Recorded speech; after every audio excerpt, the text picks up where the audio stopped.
नमस्कार दोस्तों। आज देखो डेट 2 दिसंबर 2024 है और 2024 का आखिरी जो महीना है वो स्टार्ट हो चुका है। कल ही स्टार्ट हो गया था, कल संडे था, तो आज दूसरा दिन है। सीरियस एस्पायरेंट्स तो देखो ऐसा नहीं करते, लेकिन कई बार कुछ लोग पता क्या गलती करते हैं। लास्ट महीने में ना, नवंबर में, दिसंबर में, पहले मैंने आपको वीडियो में भी बोला था, थोड़ा ढीला पड़ जाते हैं। फिर वो 1 जनवरी को जागते हैं, थोड़ा मोटिवेशन ज़्यादा होता है, कुछ दिन तक मोटिवेशन रहेगा, फिर कम होना स्टार्ट हो जाएगा।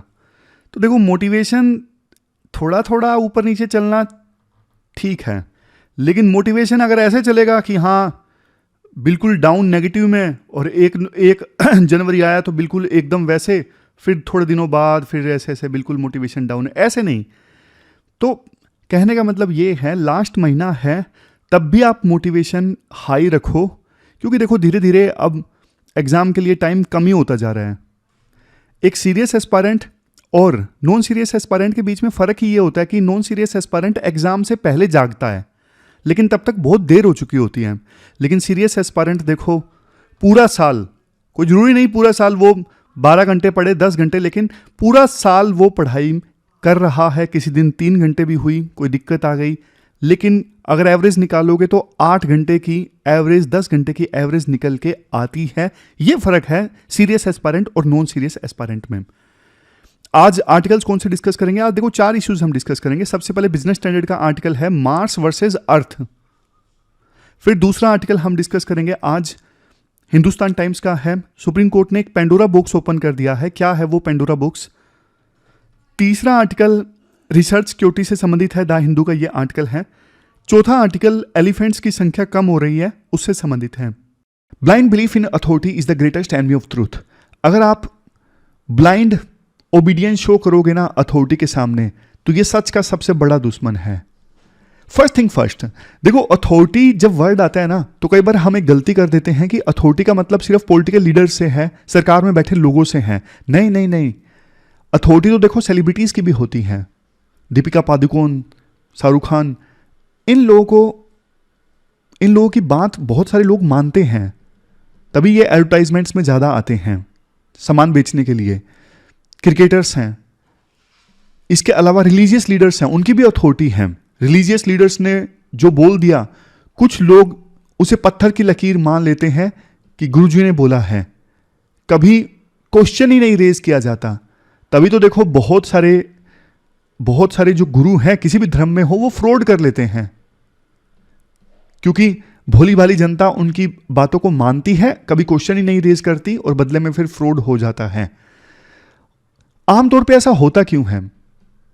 होता देखो इसलिए है, सबसे पहली चीज, एक तो लोग क्रिटिकली सोचते ही नहीं है, फैक्ट के बेसिस पे लोग नहीं सोचते, बस जो उन्हें सामने दिखा उसे मान लिया। दूसरी चीज, डर लगता है लोगों को, सेलिब्रिटीज की बात को इग्नोर करेंगे, रिलीजियस लीडर्स की बात को काटेंगे तो शायद हमारा क्रिटिसिज्म हो, जो उनके फॉलोअर्स हैं हमारे पीछे पड़ जाएंगे, तो इसलिए वो क्वेश्चंस नहीं रेज करते। दूसरा रीजन ये है। तीसरा रीजन, अथाह ट्रस्ट, कि जिसको हम मानते हैं वो कुछ गलत कर ही नहीं सकता, उसने जो बोला है बिल्कुल ठीक बोला है। लेकिन हमेशा ऐसा नहीं होता। देखो अंग्रेजों ने जब देश पे रूल किया ना, वो कैसे अपना एजेंडा, प्रोपगेंडा प्रमोट करते थे कि ये भारत के लोग तो अनसिविलाइज्ड हैं, इनको कुछ नहीं आता, इन्हें सिखाने के लिए हम यूरोप से आए हैं। व्हाइट मैन बर्डन की थ्योरी उन्होंने दी थी। तो अगर अंग्रेजों की सारी बातें मान ली होती तो कभी देश आज़ाद ही नहीं होता। सती प्रथा के दौरान जो मोनार्क थे, उस समय रिलीजियस लीडर्स थे, उन्होंने सती प्रथा को सही ठहराया था। अगर उनकी बातें मान ली होती तो सती प्रथा कभी गलत ही नहीं होती, मतलब खत्म ही नहीं होती। देखो कई बार जिनके पास में अथॉरिटी होती है ना, वो अपना एजेंडा प्रमोट करते हैं, अपने इंटरेस्ट प्रमोट वो कर रहे होते हैं। इसलिए फैक्ट के बेसिस पे आप हमेशा अथॉरिटी जो भी है उसकी बातों को परखो, इमोशंस के साथ नहीं, फैक्ट्स के साथ में। पर्सनली आप बायस्ड ना हो, आइडिया ज्यादा मैटर करता है, फैक्ट मैटर करता है, ना कि इंडिविजुअल। और देखो अथॉरिटी पे बैठा जो पर्सन है वो भी तो ह्यूमन है ना, बेशक उसकी इंटेंशन सही हो, उससे गलती भी तो हो सकती है ना, समझे? बेशक चलो उसकी थिंकिंग सही है, उसका एजेंडा नहीं है, बट है तो वो ह्यूमन ही, उससे गलती भी तो हो सकती है। मल्टीपल पर्सपेक्टिव लाने के लिए भी अथॉरिटी पे जो बैठे लोग हैं उनकी बात को परखना जरूरी है।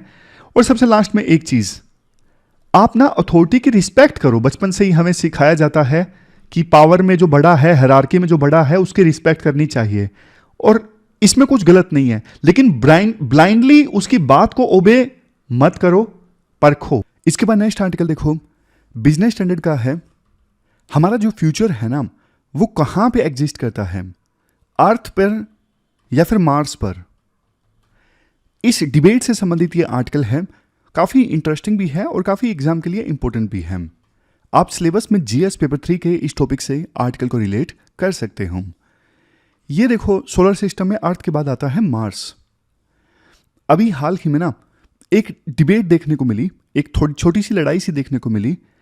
एक तरफ इलोन मस्क, जिनका प्लान है 2050 तक मार्स पर कॉलोनी इस्टेब्लिश करना, और दूसरी तरफ फेमस एस्ट्रोफिजिस्ट हैं नील डी ग्रास। इन दोनों के बीच में ये क्लैश देखने को मिला है ट्विटर पे, क्योंकि देखो जो ये एस्ट्रोफिजिस्ट है ना नील डी ग्रास, इन्होंने मजाक उड़ाया इलोन मस्क के प्लान का। इन्होंने ये बोला, देखो मार्स पे अगर कॉलोनी इस्टेब्लिश करनी है ना ह्यूमन बीइंग्स की, तो देखो इस पर ना भयंकर खर्चा आएगा, बहुत सारा, और कुछ निकलने वाला है नहीं इससे। मतलब टाइम पास हो जाएगा, बहुत पैसा वेस्ट हो जाएगा और कुछ औचित्य बनता नहीं है मार्स पर ह्यूमन बीइंग्स की कॉलोनी इस्टेब्लिश करने का। लेकिन इलोन मस्क ने जवाब दिया कि भाई तुम लोग समझ ही नहीं रहे हो यार, मानव सभ्यता का बैकअप प्लान है मार्स पर ह्यूमन बीइंग्स की कॉलोनी। तो देखो इस पूरे इशू को हम समझते हैं। देखो आपको ये तो पता है अर्थ के जो नेचुरल रिसोर्सेज है ना वो धीरे धीरे अब खत्म हो रहे हैं, क्लाइमेट चेंज हो रहा है, बायोडाइवर्सिटी का नुकसान लगातार हो रहा है। तो इससे ना ह्यूमैनिटी के सर्वाइवल के लिए ना चैलेंज क्रिएट हो रहे हैं। इस सिचुएशन में हमारे सामने दो ऑप्शंस हैं।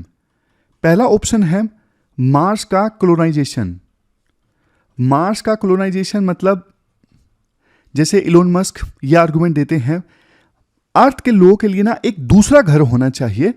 अगर अर्थ रहने लायक ना रहे तो अर्थ के जो लोग हैं ना अपने दूसरे घर में चले जाएं, यानी मार्स पर चले जाएं रहने के लिए। ये है मार्स का कॉलोनाइजेशन। दूसरा है अर्थ का रिस्टोरेशन। अर्थ के रिस्टोरेशन में साइंटिस्ट और फिलोसफर ये सजेस्ट करते हैं, पहले भाई आप अपने पहले घर को तो ठीक कर लो, यानी अर्थ, दूसरे घर के बारे में आप बाद में सोचना, पहले अर्थ के जो चैलेंजेस हैं ना उन्हें एड्रेस करो।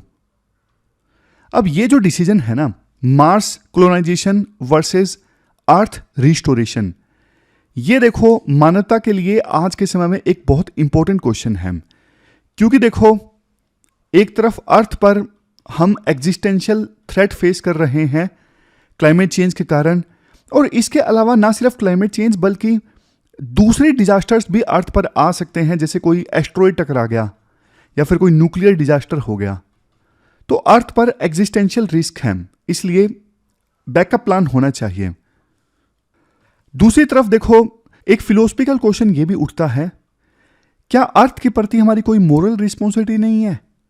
क्या इतना कुछ नुकसान हो रहा है, अर्थ का बायोडाइवर्सिटी लॉस हो रहा है, बस हम सिर्फ देखते रहें और अपने दूसरे घर की तलाश कर दें? क्या ये जायज है? कल को देखो मार्स पर भी ऐसा ही हो गया, क्या फिर हम तीसरा ग्रह ढूंढेंगे? तो ये फिलोसफिकल क्वेश्चन है। और मार्स पर कॉलोनी बनाना देखो इतना आसान नहीं है, बहुत सारे चैलेंजेस हैं। चैलेंजेस क्या क्या हैं? सबसे पहले एटमॉस्फेयर आप जान लीजिए। मार्स का जो एटमॉस्फेयर है ना वो बहुत ज़्यादा CO2 रिच है और काफ़ी थिन एटमॉस्फेयर है, जो ह्यूमन बींग्स के लिए काफ़ी टॉक्सिक है। मार्स पर देखो ऑक्सीजन जनरेट करने में और ह्यूमन बींग्स को वहाँ पे हार्मफुल रेडिएशन से बचाने में बहुत दिक्कत आएगी। इसके लिए बहुत एडवांस टेक्नोलॉजी चाहिए। यहाँ पे देखो अमाउंट भी लिखा हुआ है। इलोन मस्क खुद बोलते हैं अगर ह्यूमन बींग्स की सेल्फ सस्टेनिंग कॉलोनी बनानी है ना मार्स पे, तो इसके लिए मिलियन टन ऑफ इक्विपमेंट्स वहाँ पे ले जाने पड़ेंगे, जिनकी कॉस्ट होगी $1000 ट्रिलियन। जबकि देखो आज के समय में यूएसए की जीडीपी का साइज सिर्फ $29 ट्रिलियन है, जबकि कॉलोनी इस्टेब्लिश करने के लिए वहां पे $1000 ट्रिलियन चाहिए। अब यहां पे ना एक वर्ड यूज हुआ है, टेराफॉर्मिंग मार्स। टेराफॉर्मिंग मार्स का मतलब ये होता है मार्स पर अर्थ जैसी कंडीशंस क्रिएट करना। तो देखो आज के समय में ना मार्स पर अर्थ जैसी कंडीशंस क्रिएट करना पॉसिबल नहीं है। अभी काफी और सेंचुरीज लगेंगी, काफी इनोवेशन आज के समय में रिक्वायर्ड है, तब जाके हम मार्स पर अर्थ जैसी कंडीशंस क्रिएट कर सकते हैं। समझ गए? बात सिर्फ हार्मफुल रेडिएशंस की, थिन एटमॉस्फेयर की, या फिर एटमॉस्फेयर है CO2 रिच है, सिर्फ इनकी नहीं है। इवन लिक्विड वाटर की भी दिक्कत है, काफी सारे इश्यूज हैं और सर्वाइवल रिस्क भी वहां पे है। मार्स पर देखो बहुत ज्यादा ठंड है जो ह्यूमन बींग्स के लिए काफी ज्यादा हार्मफुल है। इसके बाद ना राइटर यहां पे बहुत इंटरेस्टिंग बात बोलते हैं। वो बोलते हैं कि भैया आप ना मार्स पे सेल्फ सस्टेनिंग कॉलोनी इस्टेब्लिश करने के लिए $1000 ट्रिलियन खर्च करोगे, उससे अच्छा तो अर्थ पे इतने पैसे खर्च करो अर्थ को ठीक करने के लिए। मार्स का मिशन तो क्या पता सक्सेसफुल हो या ना हो, अर्थ पे तो अगर हम पैसा खर्च करें क्लाइमेट चेंज को एड्रेस करने के लिए, तो जाहिर तौर पे अर्थ पे हम सिचुएशन ठीक कर सकते हैं। अभी क्लाइमेट चेंज कॉन्फ्रेंस की, United Nations framework convention on climate change की 29वीं कॉन्फ्रेंस ऑफ पार्टीज की मीटिंग हुई थी ना, इसमें डेवलपिंग कंट्रीज ने बोला था डेवलप कंट्री को कि 2025 से लेकर 2035 के बीच में आप हमें $1.3 ट्रिलियन हर साल दे दो ताकि हम क्लाइमेट चेंज से निपट सकें। लेकिन डेवलप कंट्री नहीं माने, वो बोले कि हम सिर्फ आपको देंगे $300 बिलियन पर ईयर, और इतना भी नहीं देंगे, इतना तो उन्होंने वादा किया है, देंगे बहुत ही कम। तो यहां पे देखो खुले पैसों में बात हो रही है, सिक्कों में, वहां पे 2000 के नोट में बात हो रही है। मार्स पे कॉलोनी इस्टेब्लिश करनी है हमें, तो क्यों ना अर्थ ही ठीक कर लो भाई। अर्थ पे चीजें ठीक करोगे तो इसका तो इंपैक्ट आपको 10-20 सालों में देखने को मिल जाएगा। पॉइंट आप समझ गए ना? एक तरफ मार्स कॉलोनाइजेशन की हमने बात की, अब दूसरी तरफ है अर्थ रिस्टोरेशन। अर्थ रिस्टोरेशन मतलब अर्थ के नेचुरल इकोसिस्टम को रिस्टोर करना और क्लाइमेट चेंज से जो नेगेटिव इंपैक्ट हो रहे हैं ना उसको रिवर्स करना। अगर देखो हम ऐसा करेंगे ना तो इसके इमीडिएट बेनिफिट्स हैं, 10-20 सालों में तुरंत आपको रिजल्ट दिखेंगे, और ऐसा हम कर भी सकते हैं। ये एम ज्यादा डिफिकल्ट नहीं है एज कंपेरिजन टू मार्स पर सेल्फ सस्टेनिंग कॉलोनी इस्टेब्लिश करना। जैसे काफी सारे एग्जाम्पल भी देते हैं राइटर, जो आज के समय में हम कर रहे हैं लेकिन थोड़ा स्केल अप करने की आवश्यकता है। जैसे कार्बन कैप्चर है, एटमॉस्फेयर से CO2 रिमूव करने की टेक्नोलॉजी, रिन्यूएबल एनर्जी है, पता है आप सबको, सोलर, विंड और हाइड्रो एनर्जी का जो एडोप्शन अगर ज़्यादा हो फॉसिल फ्यूल्स को रिप्लेस करके, तो क्लाइमेट चेंज के नेगेटिव इंपैक्ट को हम रिवर्स कर सकते हैं। सस्टेनेबल फार्मिंग है, जैसे हाइड्रोपोनिक्स। हाइड्रोपोनिक्स में क्या होता है? हाइड्रोपोनिक्स में ना हम प्लांट्स उगाते हैं बिना सोइल के, बिना सोइल के प्लांट्स उगाए जाते हैं, तो इस टेक्नोलॉजी को कहते हैं हाइड्रोपोनिक्स। तो हाइड्रोपोनिक्स जैसी टेक्निक से ना हम ज्यादा फूड कम रिसोर्सेज में ग्रो कर सकते हैं। लेकिन देखो इन सब के लिए चाहिए ग्लोबल कोऑपरेशन। अर्थ को रिस्टोर करना है ना तो हमें सिर्फ एक चीज चाहिए, ग्लोबल कोऑपरेशन। खास करके डेवलप्ड और डेवलपिंग कंट्रीज के बीच में ट्रस्ट पैदा करना जरूरी है। आज के समय में पोलराइज्ड वर्ल्ड में वो दिख नहीं रहा है। इवन देखो ये जो डिबेट है ना, ये डिबेट कि एक तरफ मार्स कॉलोनाइजेशन और दूसरी तरफ अर्थ का रिस्टोरेशन, ये डिबेट बहुत पुरानी डिबेट है और विभिन्न साइंटिस्ट के बीच में भी ये डिबेट देखने को मिली थी। जैसे फेमस जो साइंटिस्ट हैं, कॉस्मोलॉजिस्ट हैं, स्टीफन हॉकिंग, इन्होंने एक बार ये बोला था, अगर देखो हम दूसरे प्लैनेट्स को अपनी कॉलोनी बनाते हैं ना, जैसे इंग्लैंड ने भारत को अपनी कॉलोनी बनाया था, तो यही सिर्फ हमारे पास में एक इंश्योरेंस है एग्जिस्टेंशियल थ्रेट से बचने के लिए। मतलब समझ गए? तो इनका ये डर था कि एस्ट्रॉइड वगैरह अर्थ से टकरा जाएगा, न्यूक्लियर वार हो जाएगा, तो अगर ह्यूमैनिटी को बचाना है तो दूसरे प्लैनेट्स को कॉलोनी बनाना होगा। यही हमारे पास एक बैकअप कार्ड है, इंश्योरेंस है। एक और फेमस एस्ट्रोनॉमर थे कार्ल सेगन, इन्होंने देखो एक बात बोली थी, कीवर्ड तो इनका ये है, star stuff pondering star. Star stuff pondering stars मुझे इसका मतलब लाइन का समझ में नहीं आया, मैंने थोड़ा रिसर्च किया तो मुझे पता लगा। इन्होंने ना अपनी एक बुक लिखी थी, इन्होंने ये लिखा था कि ह्यूमन बींग्स का जो शरीर है ना वो ऑक्सीजन, कार्बन, इन सब चीज़ों से बना है, और इन्हीं सब चीज़ों से स्टार्स बने हैं, दूसरे यूनिवर्स के दूसरी बॉडीज़ बनी हैं। तो ना हमारी यानी ह्यूमन बींग्स की ना एक नेचुरल टेंडेंसी है, क्यूरोसिटी है कि हम नई नई चीज़ें एक्सप्लोर करें। जैसे वास्को डी गामा भारत आए ढूंढते ढूंढते भारत को, उनकी टेंडेंसी थी एक्सप्लोर करना। तो उसी प्रकार से हमारी ह्यूमन बींग्स की आज के समय में टेंडेंसी है, हम नई नई चीज़ों को एक्सप्लोर करते हैं। तो मार्स को तो हम एक्सप्लोर वैसे भी करेंगे, चाहे कॉलोनी बनाने के लिए करें या फिर ना करें। तो यहां पे ना एक कनेक्शन है। अभी तो हम डिबेट ये डिस्कस कर रहे थे कि मार्स कॉलोनाइजेशन वर्सेस अर्थ रिस्टोरेशन, लेकिन राइटर ये बोलते हैं दोनों के बीच में ना एक कनेक्शन है। कनेक्शन क्या है? जैसे देखो, मार्स एक्सप्लोरेशन की दिशा में हम आगे बढ़ेंगे तो हम ऐसी ऐसी टेक्नोलॉजी बना लेंगे जो अर्थ पे भी यूज हो सकती है। जैसे ह्यूमन बींग्स को हार्मफुल रेडिएशन से प्रोटेक्ट करना, अगर मार्स पर कॉलोनी बनाना है तो ये जरूरी है, और ये टेक्नोलॉजी अगर डेवलप कर ली हमने तो वो अर्थ पे भी यूज हो जाएगी। हाइड्रोपोनिक्स है, हाइड्रोपोनिक्स मैंने आपको बताया बिना सोइल के प्लांट उगाना। अब मार्स पे तो ये बहुत ज़्यादा जरूरी है, और उसके लिए ये एडवांस टेक्नोलॉजी हमने विकसित कर ली, अभी है लेकिन उतने बड़े स्केल पे नहीं है, तो फिर देखो वो अर्थ पे भी काम आ जाएगी। तो कहने का मतलब ये है, मार्स कॉलोनाइजेशन की दिशा में हम आगे बढ़ते हैं ना, तो ऐसी ऐसी टेक्नोलॉजी, ऐसी ऐसी इनोवेशन हम ले आएंगे कि वो अर्थ पे भी काम आ जाएगी। और दूसरी तरफ इवन अर्थ रिस्टोरेशन के लिए हम काम करते हैं कुछ, तो वो मार्स कॉलोनाइजेशन में भी काम आ जाएगा। जैसे अर्थ के लिए हम कार्बन रिमूवल वाली टेक्नोलॉजी डेवलप करते हैं, तो मार्स पे भी तो कार्बन काफ़ी ज़्यादा है ना, तो अर्थ पे डेवलप की गई ये टेक्नोलॉजी मार्स पे भी काम आ जाएगी। कहने का मतलब क्या है? कहने का मतलब यह है दोनों के बीच में कनेक्शन है, मार्स कॉलोनाइजेशन और अर्थ रिस्टोरेशन, दोनों के बीच में इंटरकनेक्शन है। एक को करेंगे दूसरे को फायदा होगा, तो दोनों के बीच में हम एक बैलेंस भी स्टैब्लिश कर सकते हैं। ह्यूमन बींग्स दोनों के बीच में बैलेंस स्टैब्लिश कर सकते हैं। इसी के साथ राइटर कंक्लूजन देते हैं, ये बोलते हैं कि देखो, स्पेस एक्सप्लोरेशन और अर्थ रिस्टोरेशन एक दूसरे के कॉम्प्लीमेंट्री हैं, और हमें ना एक बैलेंस्ड अप्रोच ह्यूमैनिटी के लिए अपनानी होगी जिससे फायदा हो ह्यूमन बींग्स को। तो ये पूरा आर्टिकल हमने डिस्कस किया, चलते हैं आगे। इसके बाद नेक्स्ट आर्टिकल देखो, सुप्रीम कोर्ट ने ना 1991 के प्लेसेस ऑफ वर्शिप एक्ट को इग्नोर करके ना एक पेंडोरा बॉक्स ओपन कर दिया है। पेंडोरा बॉक्स मतलब एक ऐसा फैसला लिया सुप्रीम कोर्ट ने जिससे बहुत सारी कॉम्प्लिकेटेड प्रॉब्लम्स क्रिएट हो गई हैं, इमर्ज हो गई आई हैं। तो ऐसा सुप्रीम कोर्ट ने क्या कर दिया है, अपने सिलेबस में जीएस पेपर सेकंड के इस टॉपिक से आर्टिकल को रिलेट कर सकते हूं।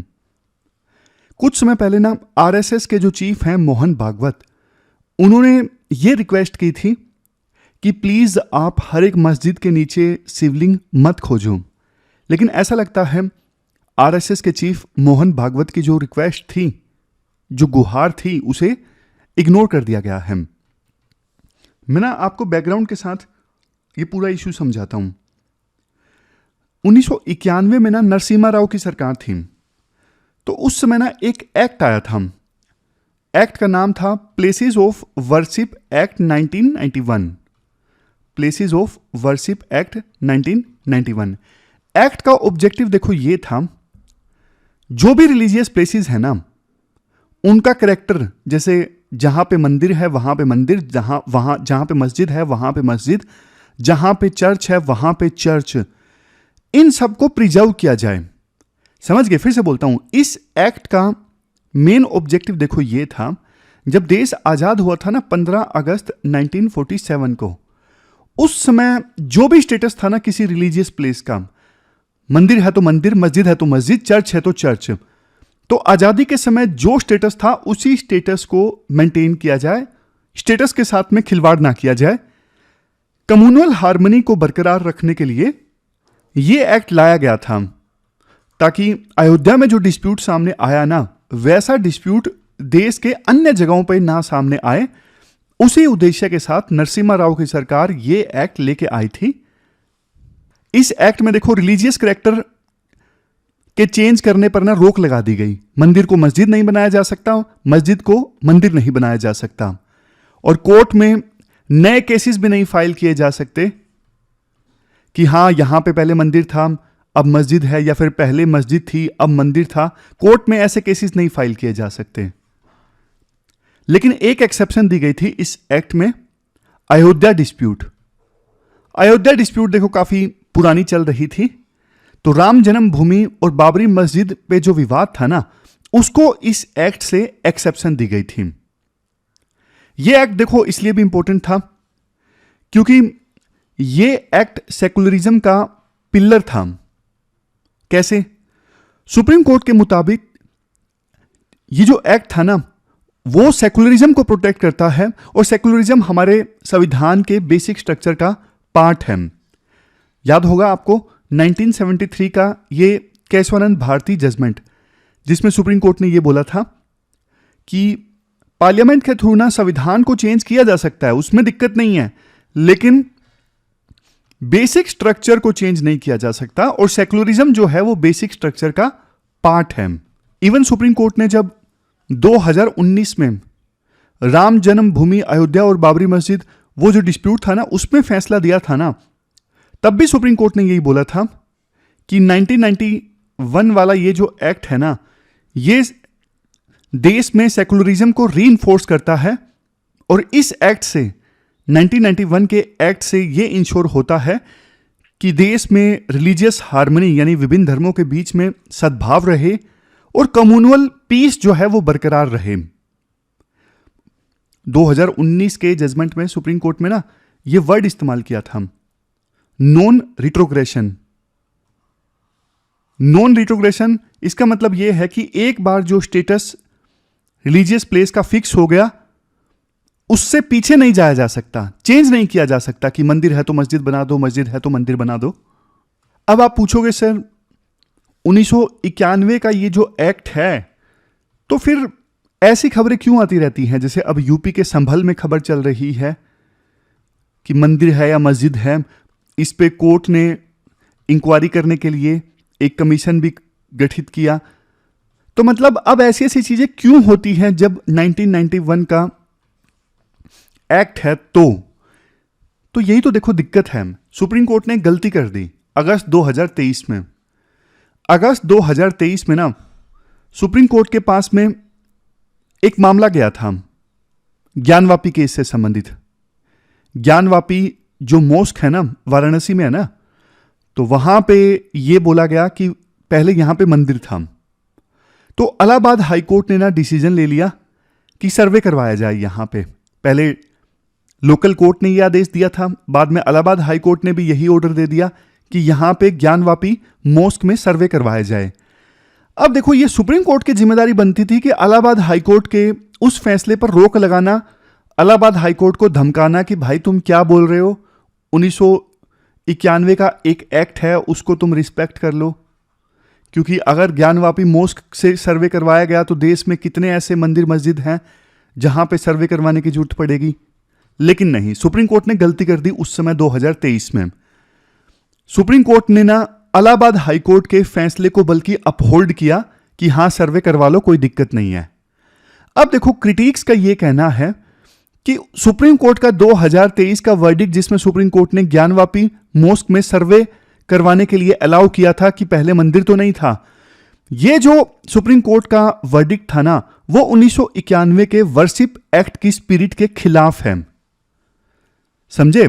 क्योंकि एक्सेप्शन सिर्फ अयोध्या डिस्प्यूट को दिया गया था, बाकी किसी और रिलीजियस प्लेस को नहीं दिया गया था। और इसे जस्टिफाई करते हुए ना 2023 में जो उस समय चीफ जस्टिस ऑफ इंडिया थे DY चंद्रचूड़, उन्होंने बोला कि हम देखो सर्वे अलाउ कर रहे हैं, यह सिर्फ एक इंटरलोक्यूटरी ऑर्डर है, मतलब फाइनल जजमेंट नहीं है। सर्वे का मतलब यह नहीं है कि एक्ट को अंडरमाइन किया जा रहा है। जबकि देखो उस समय के चीफ जस्टिस ऑफ इंडिया का यह लॉजिक गलत था। उन्होंने सर्वे अलाउ किया तो सुप्रीम कोर्ट ने एक प्रकार से रास्ता खोल दिया। अब देखो बहुत सारी जो लोकल कोर्ट्स है ना, वो सर्वेज अलाउ कर रही हैं और हमारे देश में रिलीजियस हार्मनी जो है वो प्रभावित हो रही है। यूपी में संभल मोस्ट केस है, इसमें देखो लोकल कोर्ट ने सर्वे अलाउ कर दिया, जिसके बाद में क्लैशेस हुए, पुलिस और प्रोटेस्टर आपस में भिड़ गए। सुप्रीम कोर्ट ने यहां पे ट्रायल कोर्ट के ऑर्डर पर स्टे लगा दिया और पिटिशनर्स को हाई कोर्ट अप्रोच करने को कहा। इवन अजमेर दरगाह केस राजस्थान में काफी फेमस, अजमेर में दरगाह ख्वाजा मोइनुद्दीन चिश्ती की, यहां पे यह बोला गया एक पिटिशनर के द्वारा कि पहले शिव टेम्पल था, भगवान शिव जी का यहां पे मंदिर था, और लोकल कोर्ट ने ना फिजिकल सर्वे की डिमांड पर नोटिस जारी कर दिया। अब देखो ये कहां रुकेगा, गलती तो सारी सुप्रीम कोर्ट की है ना, उन्होंने ज्ञानवापी मॉस्क में सर्वे अलाउ क्यों किया? उन्होंने, सुप्रीम कोर्ट ने ज्ञानवापी केस में सर्वे अलाउ करके प्रॉब्लम्स क्रिएट कर दी। अब लोकल कोर्ट्स को सिग्नल मिल गया कि हां सुप्रीम कोर्ट सर्वे अलाउ कर रहा है, तो लोकल कोर्ट्स भी सर्वे करवाना उन्होंने स्टार्ट कर दिया, आदेश दे दिया कि हां सर्वे करवाया जा सकता है। सुप्रीम कोर्ट को देखो यह समझना चाहिए कि इससे ना अलग अलग जगहों पर ऐसे सर्वे करवाए जाएंगे तो कम्युनल टेंशन्स हमारे देश में कितनी ज्यादा बढ़ेंगी और फिर इनको इस्तेमाल किया जाएगा पॉलिटिक्स में हथियार के तौर पर। एक तरफ देखो मणिपुर में हम देख रहे हैं कि इस प्रकार से दो एथनिक ग्रुप्स के लोग आपस में लड़ रहे हैं और कितनी ज्यादा प्रॉब्लम है मणिपुर में। क्या देश ये अफोर्ड कर सकता है कि हम चाइना का मुकाबला करें एक तरफ, या आपस में ही दो धर्मों के लोग हमारे देश में लड़ते रहें, मीडिया बस वहीं कॉन्सेंट्रेट करता रहे और पॉलिटिक्स में वोट भी इन इश्यूज के नाम पे मांगा जाए? हम बिल्कुल ये अफोर्ड नहीं कर सकते हैं। अगर देखो समाज में कम्युनल हार्मनी है ना, तभी इकोनॉमी प्रोस्पर कर सकती है, अदरवाइज इकोनॉमी भी प्रोस्पर नहीं करेगी। तो सुप्रीम कोर्ट को चाहिए कि वो भैया अपनी गलती सुधारे, तुमने ये प्रॉब्लम सारी क्रिएट करी है, तुम ही इस प्रॉब्लम को सुधारो, बताओ साफ साफ कि 1991 का जो एक्ट था उसे स्ट्रोंगली इंप्लीमेंट किया जाए और लोकल कोर्ट्स को रोका जाए कि बार बार आप इस प्रकार के जो सर्वे हैं अलाउ मत करो। अभी जो सर्वेज अलाउ किए गए हैं उन पे भी रोक लगाई जाए। तो ये पूरा आर्टिकल हमने डिस्कस किया।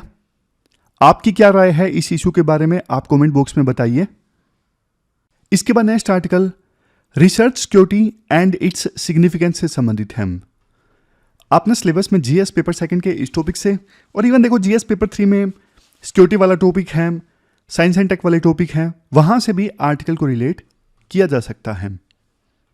फर्स्ट थिंग फर्स्ट, आप ये बताइए रिसर्च सिक्योरिटी का मतलब क्या है? रिसर्च सिक्योरिटी का सिंपल मतलब है साइंटिफिक रिसर्च को प्रोटेक्ट करना। बट देखो क्वेश्चन ये उठता है साइंटिफिक रिसर्च को खतरा किससे है, किससे प्रोटेक्ट करना है? खतरा देखो बहुत सारी चीजों से है। खतरा जैसे फॉरेन इंटरफेरेंस से है। अब कोई दूसरे देश की सरकार जो है वो इंटरफेयर कर सकती है हमारे साइंटिफिक रिसर्च में, कैसे भी इंटरफेयर कर सकती है, जैसे साइबर अटैक के थ्रू इंटरफेयर कर सकती है, या फिर किसी और माध्यम से डेटा चुराया जा सकता है, साइंटिफिक डेटा, रिसर्च वाला डेटा। अनऑथराइज्ड एक्सेस का खतरा है, इनसाइडर थ्रेट्स हैं। कई बार रिसर्च ऑर्गेनाइजेशन के अंदर ही कोई एक आधा पर्सन होता है, कई बार गद्दार निकल जाता है, डेटा वगैरह बेच देता है। इंटेलेक्चुअल प्रॉपर्टी के चोरी होने का खतरा है कि टेक्नोलॉजी किसी दूसरे के हाथ में लग गई। अब जैसे कोविड-19 की वैक्सीन बना रहे हैं मान लीजिए हमारे देश के साइंटिस्ट, अब काफ़ी काम हो चुका है लेकिन उस रिसर्च का जो डेटा है वो चोरी हो गया।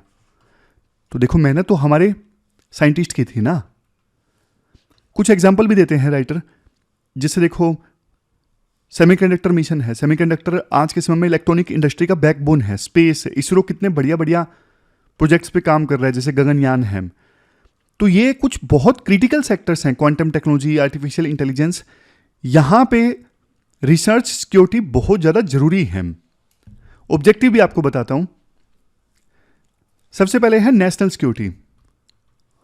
नेशनल सिक्योरिटी, अगर देखो सेंसिटिव टेक्नोलॉजी जैसे न्यूक्लियर, स्पेस या फिर एआई का मिसयूज होता है तो फिर वो देखो देश की सिक्योरिटी को, देश की सेफ्टी को डायरेक्टली खतरे में डाल सकता है।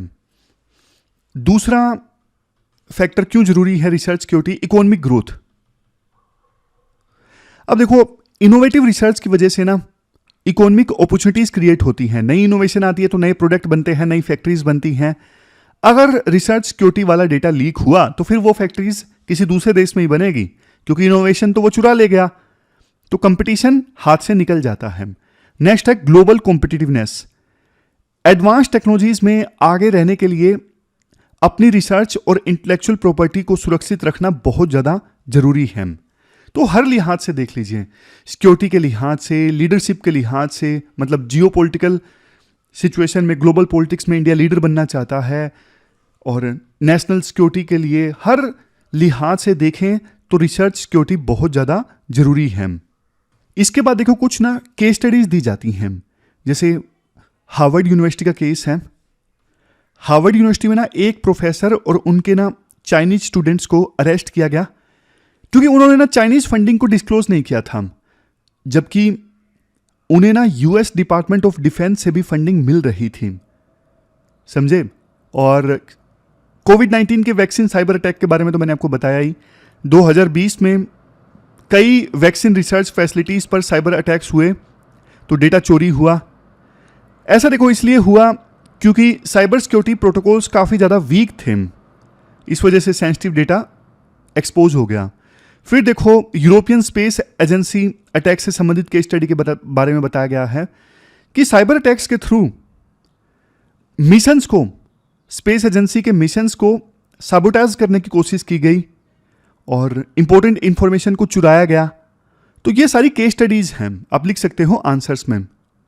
फिर इसके बाद देखो राइटर ये बोलते हैं, आज के समय में ना चाइना जो है मिलिट्री और सिविल फ्यूजन स्ट्रेटजी पे फोकस करता है। आपको बताता हूं आसान शब्दों में, मिलिट्री सिविल फ्यूजन स्ट्रेटजी। इसका मतलब क्या है? इसका मतलब देखो ये है टेक्नोलॉजी का ड्यूल यूज, मतलब एक टेक्नोलॉजी को दोनों सिविलियन पर्पजेज के लिए भी और मिलिट्री पर्पजेज के लिए भी डेवलप करना, ये चाइना करता है।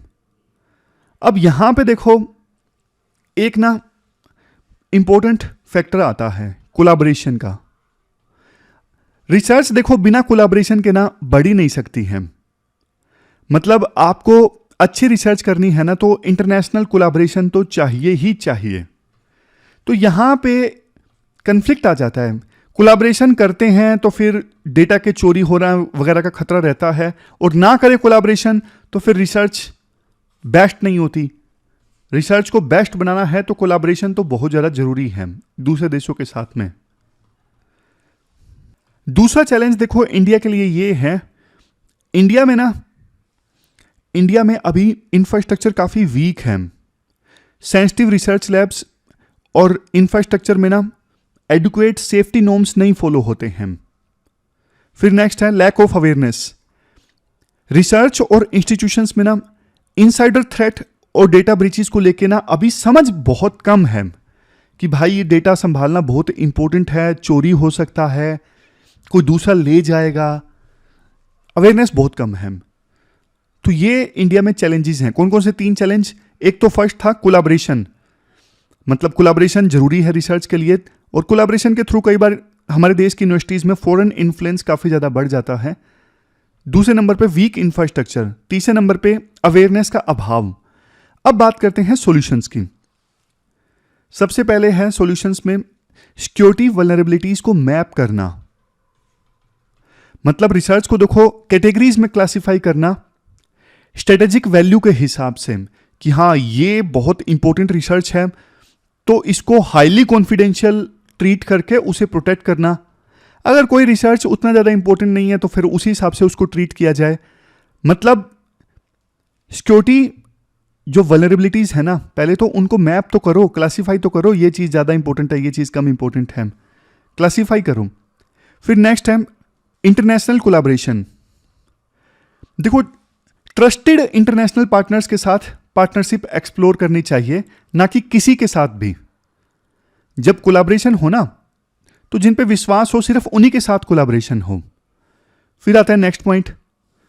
नेक्स्ट पॉइंट में ये बोला जाता है जो अभी रिस्क इमर्ज होके आ रही है ना उनकी सर्विलेंस के लिए मैकेनिज्म प्रिपेयर करो, मतलब एक डेडिकेटेड सर्विलेंस मैकेनिज्म डेवलप करो ताकि जो इमर्जिंग थ्रेट्स है ना, वो चुनौतियां जो इमर्ज होकर आ रही हैं, उन पे नजर रखी जा सके। इसके लिए क्या किया जा सकता है?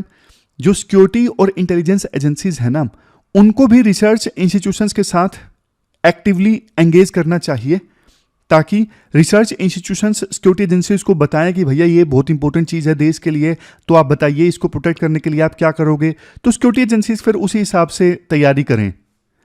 तो ये कुछ इंपॉर्टेंट चीज़ें हैं जो हम इंप्लीमेंट कर सकते हैं। बट देखो, इंप्लीमेंटेशन में ना कॉस्ट भी है। कॉस्ट जैसे एडमिनिस्ट्रेटिव बर्डन है। आज के समय में आपको भी पता है ब्यूरोक्रेटिक प्रॉब्लम्स काफ़ी ज़्यादा हैं रिसर्च इंस्टीट्यूशंस में। तो देखो, अगर रिसर्च सिक्योरिटी पे फोकस करेंगे ना, तो हमें ये फोकस करना जरूरी है कि ब्यूरोक्रेटिक हर्डल्स ना आए। फिर देखो, कैपेसिटी बिल्डिंग की कमी है। हमने बोल तो दिया रिसर्च सिक्योरिटी फ्रेमवर्क डेवलप करना, बट देखो रिसर्च सिक्योरिटी फ्रेमवर्क डेवलप करने के लिए और उसको इंप्लीमेंट करने के लिए चाहिए फंडिंग, स्टाफ। लेकिन ऑलरेडी रिसर्च इंस्टीट्यूशंस के लिए फंडिंग बहुत कम होता है, स्टाफ बहुत कम होता है। और फिर देखो, एक प्रॉब्लम ये भी है, सिक्योरिटी एंड ओपननेस के बीच में बैलेंस इस्टेब्लिश करना। एक तरफ हम चाहते हैं कि ज़्यादा से ज़्यादा जो रिसर्च है वो ओपन एक्सेस होना चाहिए उसका, मानवता की भलाई के लिए। दूसरी तरफ कुछ जो रिसर्च है हम उसको सिक्योर करना चाहते हैं। तो दोनों के बीच में बैलेंस इस्टेब्लिश करना काफ़ी बार डिफिकल्ट हो जाता है कि कुछ को हम ओपन एक्सेस करना चाहते हैं, कुछ को हम सिक्योर करना चाहते हैं। ये दिक्कत है। लास्ट में कंक्लूजन में ये कहा जाता है, देखो रिसर्च सिक्योरिटी के लिए ना रिसर्चर्स को डिसीजन मेकिंग में ना एंगेज करना और उनमें ट्रस्ट बिल्ड करना जरूरी है। यहाँ पे ना हमें ये इंश्योर करना होगा कि सिक्योरिटी एजेंसीज, रिसर्चर, ये सब मिल के काम करें नेशनल इंटरेस्ट को प्रोटेक्ट करने के लिए। तो ये पूरा आर्टिकल हमने रिसर्च सिक्योरिटी से संबंधित डिस्कस किया। चलते हैं आगे। इसके बाद नेक्स्ट आर्टिकल देखो एलिफेंट्स से संबंधित है। ये देखो सिंपल आर्टिकल है, इसमें सिर्फ रीजंस बताए गए हैं। किस चीज़ के रीजंस बताए गए हैं? देखो 2017 से 22 के बीच का डेटा है। एलिफेंट्स की संख्या हमारे देश में ना 20% कम हो गई है। एलिफेंट्स की पॉपुलेशन कम होने का रीजन क्या है? रीजंस देखो 4-5 हैं। सबसे पहले तो आपको पता है ह्यूमन हैबिटेशन इंक्रीज हो रहा है। देखो एक चीज़ आपको बताता हूँ, एलिफेंट ना, इसे फॉरेस्ट का इंजीनियर भी माना जाता है, क्योंकि एलिफेंट ना फॉरेस्ट को आबाद करता है। क्यों आबाद करता है आप कमेंट बॉक्स में बताइए। दूसरा देखो, ह्यूमन हैबिटेशन बढ़ रहा है और हाथी की तो यादाश्त है ना वो बहुत तेज होती है। हाथी अगर एक रूट पे चलते हैं ना तो कई सालों से लगातार उसी रूट पे चलते हैं, लेकिन किसी साल वो आते हैं, देखते हैं कि हमारा जो रूट था उसके रास्ते में तो अब हाईवे बन गया है, वहाँ पे तो वाहन आ जा रहे हैं, रेलवे ट्रैक बन गया है। तो ना ऐसी ऐसी चीज़ों से ना एक तो वो भटक जाता है, वो ह्यूमन हैबिटेशन की तरफ मुड़ जाता है। दूसरी तरफ हाथी ना एक बहुत इमोशनल एनिमल है, पेन समझता है। अब ना ऐसी चीज़ों की वजह से ना जब उसे, जैसे हुल्ला पार्टीज हैं, हुल्ला पार्टीज क्या होती हैं? ट्रेडिशनली फॉरेस्ट ग्रुप्स इसे चलाते हैं, जिसमें मशाल लेके जो फॉरेस्ट ग्रुप्स हैं वो चलते हैं वाइल्ड एनिमल्स को दूर भगाने के लिए। खास करके हाथी तो मशाल वगैरह लेके वो चलते हैं, बहुत जोर शोर से शोर मचाते हैं। तो ना हाथी को ऐसी चीज़ों से ना बहुत इमोशनल पेन होता है, ट्रामा वो फेस करते हैं। अब एक और चीज़ है, हाथियों के जो दांत हैं वो ग्रे मार्केट में बहुत महंगी कीमतों पे बेचे जाते हैं। तो जो पोचर्स हैं ना, शिकारी हैं, वो इस वजह से हाथियों का शिकार करते हैं।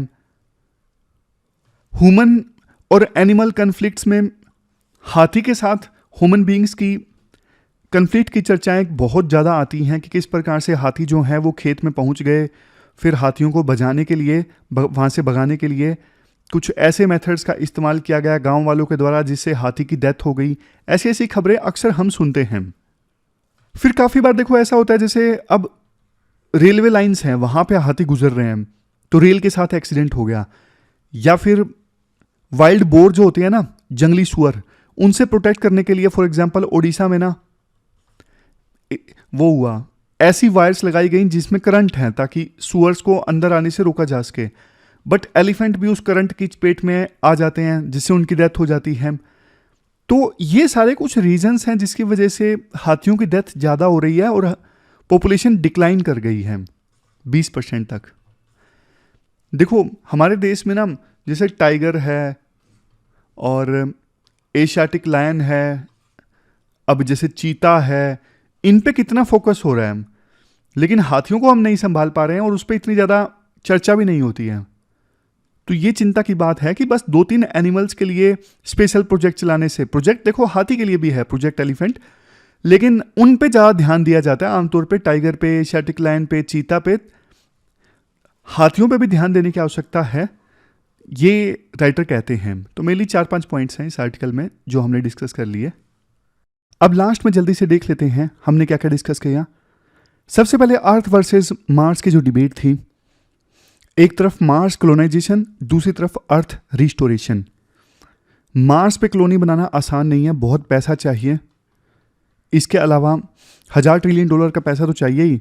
एटमॉस्फेयर काफ़ी थिन है, CO2 रिच है, लिक्विड वाटर की दिक्कत है, मतलब बहुत सारी दिक्कतें हैं। दूसरी तरफ राइटर बोलते हैं यार इतने पैसों से तो अर्थ ही ठीक कर लोगे आप, बहुत कम पैसे चाहिए अर्थ ठीक करने के लिए। तो अर्थ को ठीक करने के लिए जो टेक्नोलॉजीज चाहिए ना, ये CO2 सिक्वेस्ट्रेशन यानी कार्बन एब्जॉर्ब करना, रिन्यूएबल एनर्जी, इन सब पे फोकस कर लो। लास्ट में ये बोला जाता है दोनों के बीच में इंटरकनेक्शन है। अगर आप अर्थ को रिस्टोर करोगे, जो टेक्नोलॉजी डेवलप करोगे, वो मार्स पे कॉलोनी भी इस्टेब्लिश करने काम आ जाएगी, और मार्स पे कॉलोनी इस्टेब्लिश करने के लिए टेक्नोलॉजी डेवलप करोगे वो अर्थ पे काम आ जाएगी। जैसे हाइड्रोपोनिक्स है, बिना सोइल के प्लांट्स उगाना।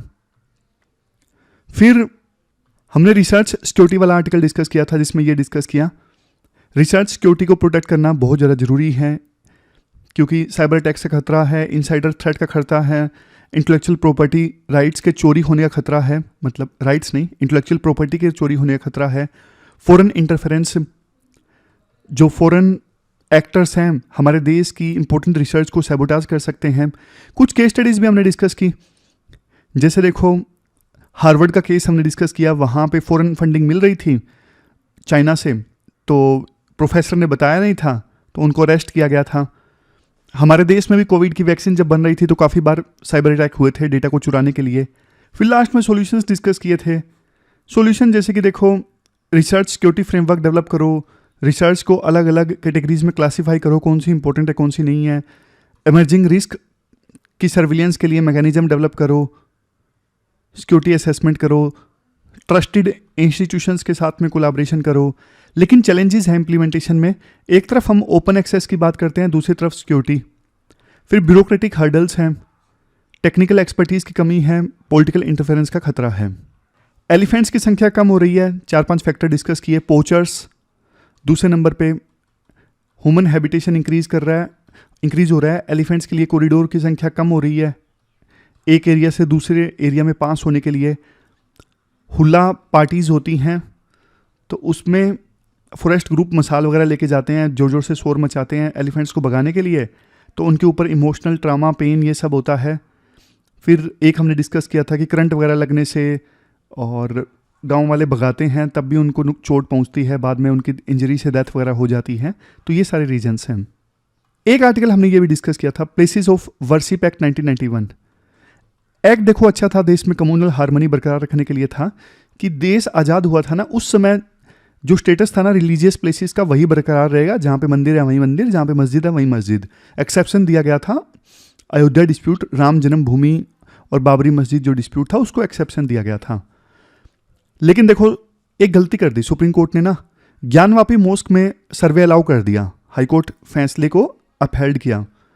तो उसके बाद तो एक पेंडोरा बॉक्स ओपन हो गया, काफ़ी सारी लोकल कोर्ट्स ना अलग अलग रिलीजियस प्लेसेस को लेके सर्वे अलाउ करने के लिए अनुमति देने लगे। जैसे संभल यूपी में केस है, इसके अलावा केस वहाँ पे भी है, अजमेर में भी है। तो सुप्रीम कोर्ट को अपनी ये गलती ठीक करनी चाहिए। रिसर्च सिक्योरिटी से संबंधित ये क्वेश्चन है, आपको अटेम्प्ट करना है 250 वर्ड्स में, 15 मार्क्स का ये क्वेश्चन है। तो ये थी हमारी आज की डिस्कशन। मिलते हैं कल फिर एक नई डिस्कशन के साथ, तब तक आप अपना ख्याल रखिए, अच्छे से पढ़िए। Thank you very much for discussion.